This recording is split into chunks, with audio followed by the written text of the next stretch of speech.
Israel के अंत की उल्टी गिनती शुरू। अगर दुनिया सोच रही है कि 41 किलोमीटर लंबी और 10 किलोमीटर चौड़ी गाजा पट्टी में ही जंग चल रही है, तो ये बहुत बड़ा भ्रम है। अब पूरे मिडिल ईस्ट से लेकर पश्चिमी एशिया तक भयंकर बारूदी धमाके शुरू हो चुके हैं।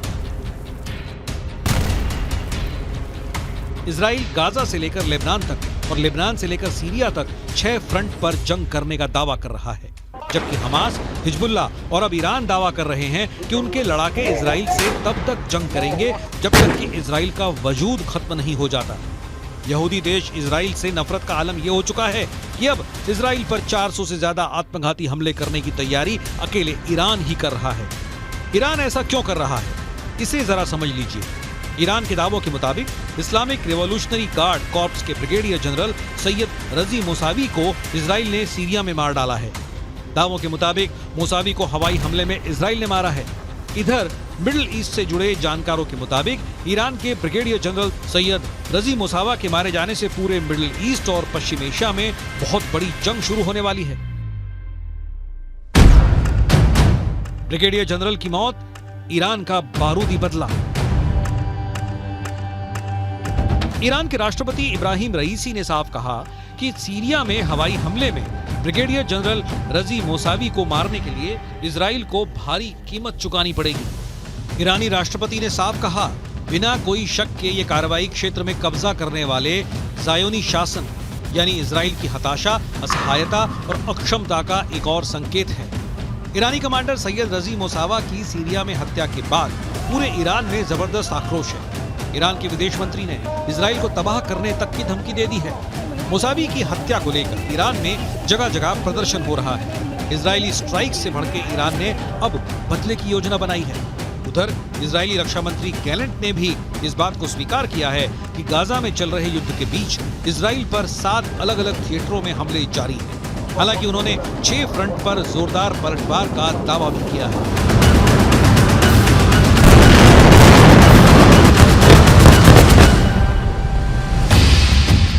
अब सवाल उठता है, आखिर इजराइल ने सीरिया में घुसकर ईरानी कमांडर ब्रिगेडियर जनरल सैयद रजी मोसावी को क्यों मार डाला?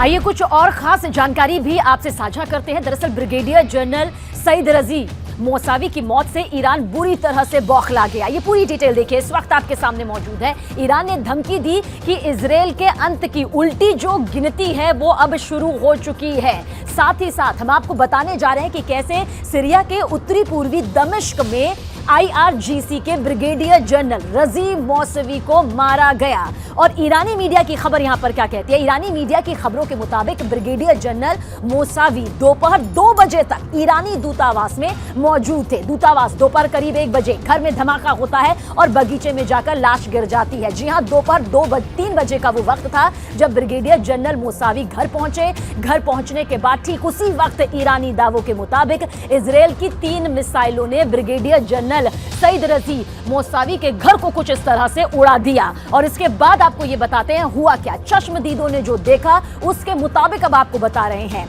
इजरायली मिसाइलों का धमाका इतना जोरदार था, इतना जबरदस्त और खौफनाक था कि ब्रिगेडियर जनरल सैयद रजी मोसावी का शव जो है वो घर से उछलकर कुछ इस तरह से बगीचे में जा गिरा। सोचकर ही रोंगटे खड़े हो जाते हैं, दहशत भर जाती है और उनका पूरा घर देखिए किस तरह से तबाह यहां पर हो जाता है। हम बात कर रहे हैं उत्तर पूर्वी दमिश्क सीरिया। दोपहर 3 बजे और घर में धमाका होता है और लाश जो है वो बगीचे में गिर जाती है। बताया यह भी जा रहा है कि मोसावी ईरानी सेना के कमांडर कासिम सुलेमानी के सहयोगी थे, यानी कि सहयोगी यहां पर बताए गए जिन्हें अमेरिका ने साल 2020 में मार गिराया था। ये वो साल था, साल 2020। लेकिन जबकि इजराइल का जो दावा है वो है इस्लामिक रिवॉल्यूशनरी गार्ड कॉर्प्स के ब्रिगेडियर जनरल सैयद रजी मोसावी सीरिया में ईरान के सैन्य अभियानों को कोऑर्डिनेट कर रहे थे, यानी जिनका जिक्र इस वक्त हम यहां पर कर रहे हैं। हिजबुल्लाह को हथियार सप्लाई कर रहे थे और हमास की भी पूरी मदद कर रहे थे। इजराइल का भी यह दावा है कि मोसावी लगातार इजराइल पर हिजबुल्लाह से हमले यहां पर करवा रहे थे।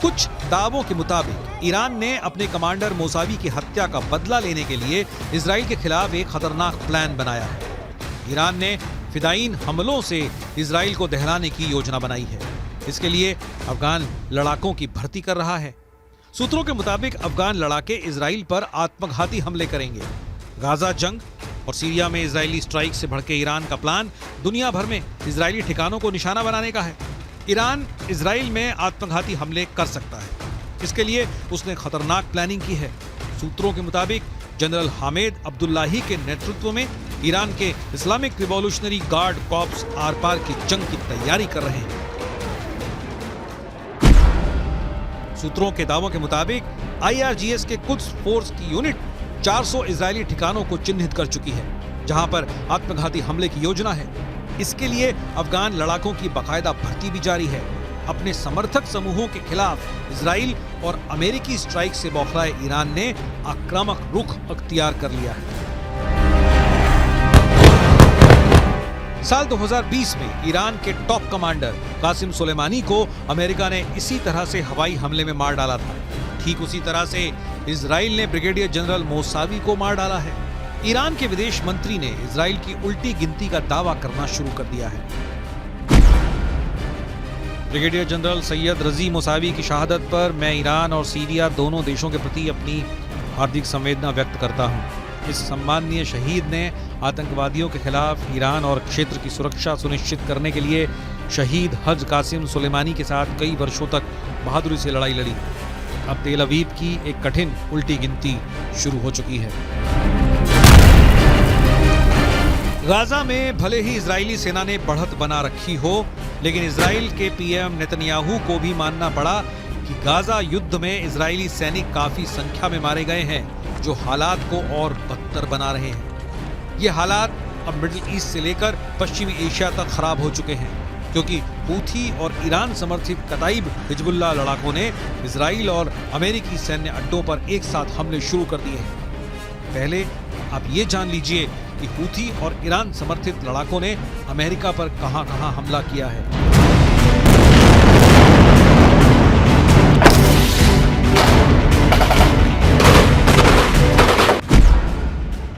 अमेरिका ने यह तो नहीं बताया कि ईरान समर्थित लड़ाकों ने अमेरिकी सेना पर कब हमला किया था, लेकिन यह जरूर बताया कि उत्तरी इराक में मौजूद अमेरिका के एरबिल एयरबेस पर ड्रोन से हमला किया गया था। अमेरिकी रक्षा सचिव लॉयड ऑस्टिन के मुताबिक इराक में अमेरिका सैनिकों पर यह हमला ईरान समर्थित कताइब हिजबुल्लाह के लड़ाकों ने किया था। इराक में ईरान समर्थित कताइब हिजबुल्लाह के लड़ाकों के इस हमले में वैसे तो कई अमेरिकी सैनिक घायल हुए, लेकिन 3 सैनिक बेहद गंभीर रूप से घायल हैं। कताइब हिजबुल्लाह ने अमेरिकी सैनिकों पर ड्रोन से हमले कैसे किए, इसकी जानकारी नहीं दी गई और न ही घायल अमेरिकी सैनिकों के नाम बताए गए। इराक में कताइब हिजबुल्लाह के हमलों से अमेरिका बौखला गया है।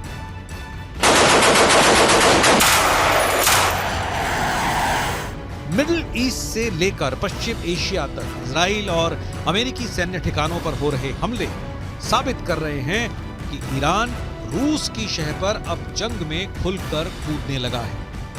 हूथी चुन चुनकर समंदर में इजराइल और अमेरिकी जहाजों और टैंकरों पर हमले कर रहा है। यही वजह है कि अब अमेरिका ने ईरान के कताइब हिजबुल्लाह के लड़ाकों पर ऐसा भीषण हमला किया है, जिसकी वजह पश्चिम एशिया में जंग तेज होने के दावे किए जाने लगे हैं। हम आपको बताते हैं कि अमेरिका ने ईरान के कताइब हिजबुल्लाह लड़ाकों पर जोरदार एयर स्ट्राइक की है। जरा देखिए कैसे। अमेरिकी रक्षा सचिव लॉयड ऑस्टिन के मुताबिक अमेरिकी सेना ने ईरान समर्थित कताइब हिजबुल्लाह पर भीषण हवाई हमले किए हैं। कताइब हिजबुल्लाह पर अमेरिका ने ये हमले इराक और सीरिया में किए हैं। सोमवार यानी 25 दिसंबर को अमेरिकी सेना ने कताइब हिजबुल्लाह पर हमला किया था। लड़ाकू विमानों और मिसाइलों से ईरान समर्थित कताइब हिजबुल्लाह लड़ाकों के 3 ठिकानों को अमेरिकी हमले में तबाह करने का दावा किया गया है। खबर के मुताबिक अमेरिकी सैनिकों के घायल होने के बाद राष्ट्रपति जो बाइडेन ने ईरान समर्थित मिलिशिया समूहों के खिलाफ जवाबी कार्रवाई का आदेश दिया था, जिसके बाद ये हमले किए गए। अमेरिकी सैन्य बलों ने इराक में कताइब हिजबुल्लाह और कई समूहों की ओर से इस्तेमाल की जाने वाली 3 ठिकानों पर हमले किए। ये सटीक हमले इराक और सीरिया में अमेरिकी अधिकारियों के खिलाफ ईरानी प्रायोजित मिलिशिया हमलों का जवाब है। कताई हिजबुल्लाह सरीखे समूहों ने अर्बिल एयरबेस पर हमला किया था।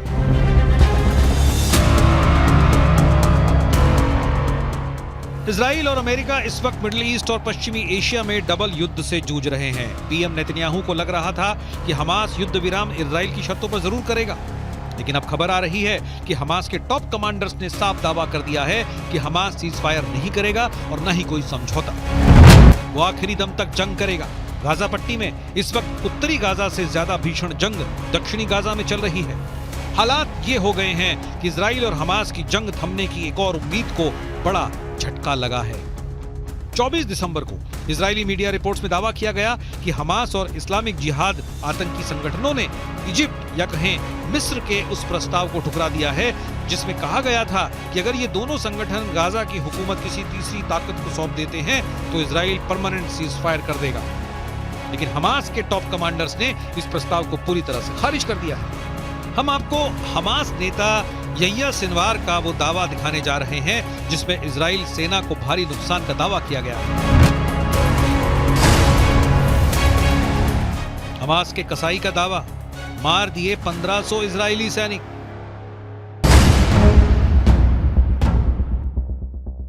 इजराइल की मीडिया रिपोर्ट के मुताबिक हमास के टॉप नेता और कमांडर यह्या सिनवार ने दावा भी किया कि हमास की सैन्य शाखा अल कसम ब्रिगेड ने 5000 से अधिक इजरायली सैनिकों को निशाना बनाया और उनमें से करीब 1500 इजरायली सैनिकों को मार डाला है।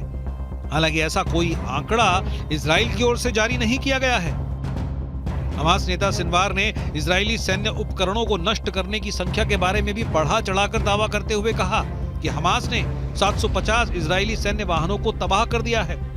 सिनवार ने इजराइल का जिक्र करते हुए कहा कि उसके कब्जे को मान लेने की शर्तों पर कभी समझौता नहीं होगा और न ही हमास कभी सरेंडर करेगा। दूसरी तरफ इजराइल के प्रधानमंत्री बेंजामिन नेतन्याहू ने गाजा का दौरा किया है और साफ शब्दों में कहा कि हम फिर साफ कर देना चाहते हैं कि इजरायली सेना इस जंग को तब तक बंद नहीं करेगी जब तक वो गाजा में मौजूद हर आतंकी संगठन का कब्जा खत्म नहीं कर देती। אמש שוחחתי שוב עם הנשיא ביידן. אני מעריך את עמדתה האיתנה של ארצות הברית במועצת הביטחון, עמדה שתומכת במאמץ המלחמתי שלנו. אמרתי אתמול לנשיא ביידן שאנחנו נילחם עד לניצחון המוחלט. ייקח כמה זמן שזה ייקח. हालांकि इजराइल के भीषण हमलों से गाजा लगभग तबाह हो चुका है। जरा देखिए फलस्तीनी किस हालात में पहुंच चुके हैं।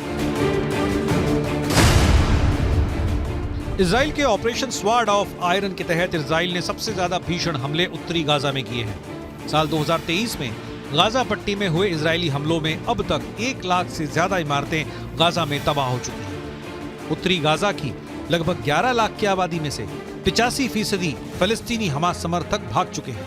ज्यादातर फलस्तीनी उत्तरी गाजा से दक्षिणी गाजा की तरफ भागे हैं। इजराइल की IDF का दावा है कि उसने 7 अक्टूबर से अब तक 22,000 से अधिक टारगेट्स पर हमला किया है और उन्हें तबाह कर दिया है। 80 दिनों से ज्यादा की जंग में इजराइल ने हमास के हर उस ठिकाने को तबाह किया है जहां से हमास या तो हमला कर रहा था या फिर उसके लड़ाके छिपे हुए थे।